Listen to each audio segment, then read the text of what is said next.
Another lesson from the gardens. I think gardening helps me and other people come up with reusing items that maybe they wouldn't have done them. I even thought about it unless they were gardening.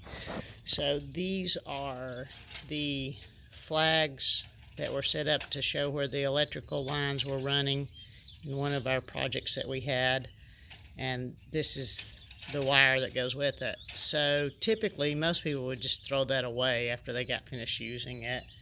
Some people might put it in a metal pile to recycle. What we're going to do is we're going to use these to make stakes, landscaping stakes for our garden. So it's really simple.